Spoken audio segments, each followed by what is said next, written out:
The important thing to remember is that the story is not just the story of us, right? It's the story of me and you individually. It's not Jesus Christ came to save us in general, although he did do that. He came to save you. He came to save me. He came to save Father Luke, right? I keep doing that to you, right? You're not the only one who needs saved. I know that. I definitely need it. But that's why we care. It's not just a story about general humanity. It's a story about you. It's a story about me. It's a story that belongs to each and every one of us because we joined in that recreation, right? We were born into this world.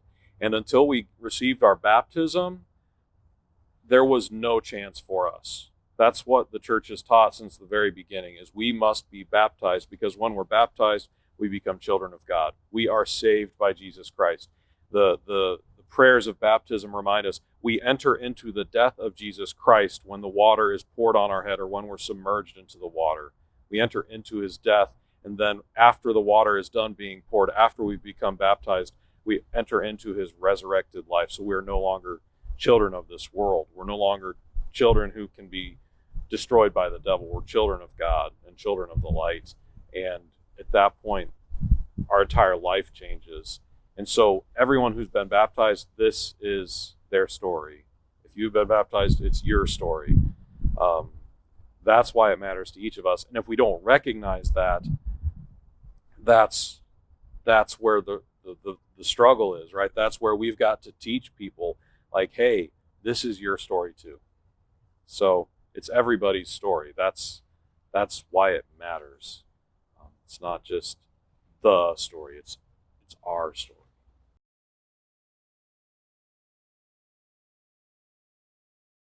We hear so many times in the gospel, stories about Jesus opening the eyes of the blind, opening the ears of those who can't hear, those who can't speak. Why respond? It's like because there's a reality there that those people couldn't see, they couldn't hear, they couldn't speak, they couldn't communicate themselves to another, they couldn't give themselves to another in an unhindered way. It's no different for us in our question of a response. There's a blindness there if we're not responding. There's something that we're not able to hear if we're not responding. There's something we're not able to speak if we're not responding. That's the weight of our response in Christian discipleship. Is that's the only way to be made new, to be healed, is to respond to that gift of Jesus Christ. Everything is a gift, and that's the only way that we can experience that. There's a real blindness, a real inability to hear and speak, and that's what Jesus Christ has come. It's not as if we're sitting on the sofas trying to sit back and evaluate if we should respond or not, seeing clearly, hearing clearly, speaking clearly. None of those things are true. And so the only way we know that and experience that is in the freedom and salvation that Jesus Christ has won for you and for me, for Father Matt and for all of us. In last week's video, you talked about love, right? The love between a husband and a wife, the love that you have for your brothers, right? And how you love them all, but you love them each individually, right? And the reason we have to respond is because God loves us, right? And when you're loved, how can you help but respond, right? If I know someone loves me, I know they care about me, and it drives me to do something with that. I can't just leave it alone, right? It sparks something inside of me to love them back. That's what the response is. It's me loving God back.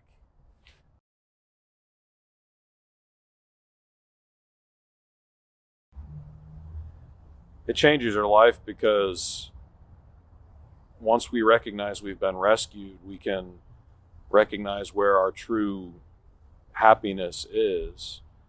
Once we recognize we've been rescued, we can realize that it's not the money, the fame, the power of this world that's going to make us happy. It's unity with the God who loved us, the God who created us, the God who sent his son to save us.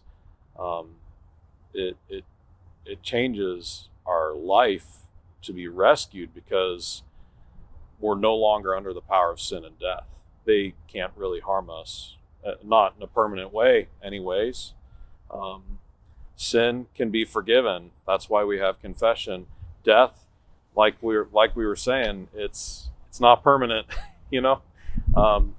Life changes. It doesn't end at death. and so those things have no power over us anymore. That's what being rescued got us, is that we can now join God forever in this relationship of love. And for those of you who are married, those of you who've ever loved anyone, know there's nothing like that. There's no comparison. There's nothing that can even come close to describing what love is like when it's true love. That desire to just simply give yourself completely to the other in every way. That's what being rescued got us, is we can now love God forever and receive his love forever. Our citizenship is in heaven. We hear from St. Paul. That doesn't mean that we just have a passport that says, we belong here, we come from somewhere else. It's much, much deeper than that. It's a culture. It's a way of life. How does this message impact me? It changes everything. It means that when I come into the office in the morning, I have a different disposition than I wouldn't have with this light of grace and God's peace and the gift of the Spirit influencing me. It means that when I go home after a long day or a tough day, not that there are other for those here at this wonderful parish, but it means that I can go home to the rectory with a peace and joy in my life. Everything, the way that I live is different because of the gift of God and Jesus Christ and our response to it, my response to it, your response to it. It's that this changes everything plan. That's how it affects it. It affects everything. It's the atmosphere we live. It's the air we breathe. It's where we move. It's our climate. It's our culture. It's our everything. It's our everything.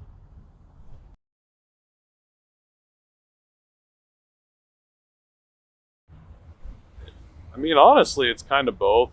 But it's a response to the love, right? Like I was saying, you can't receive love and not do something about it.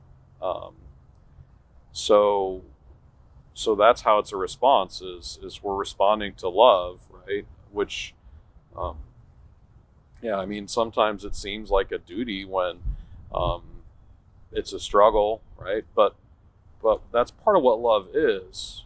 We have a conception in the world that love is a feeling, but love is a choice. It's a choice to put the good of the other in front of my own good. And sometimes when I do that, I'm going to have to do hard things. And I have to remind myself constantly, I'm doing this for the sake of the other, right? People sometimes don't want to come to Mass, and they come because they've been told they need to. And sometimes we need that as humans.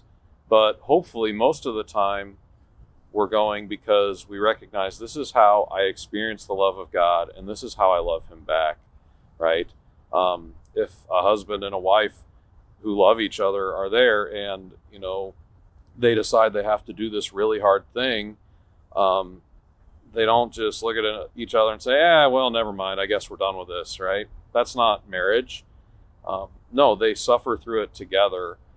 They do what they have to do together, and they're there for each other, even though it might feel like this is our duty today. The power of love is what transforms duty into really just that response, right? I guess I'm talking myself into the answer here, but why is stewardship a response and not a duty? It's because it's based in love. Love for God and the love that he has for us, so that even the challenging things become something you want to do because this is for God and I love him. And when done with love, it's not as if duty or obligation in any way hinders our freedom, which is what the world tells us. It's like if there's weight on our shoulders, we're not free. That's not true. That's not what the freedom of Christ says as he carries his cross. There's a weight, an obligation, a duty that is imposed upon him. But for one who loves, that is a way in which they give of themselves.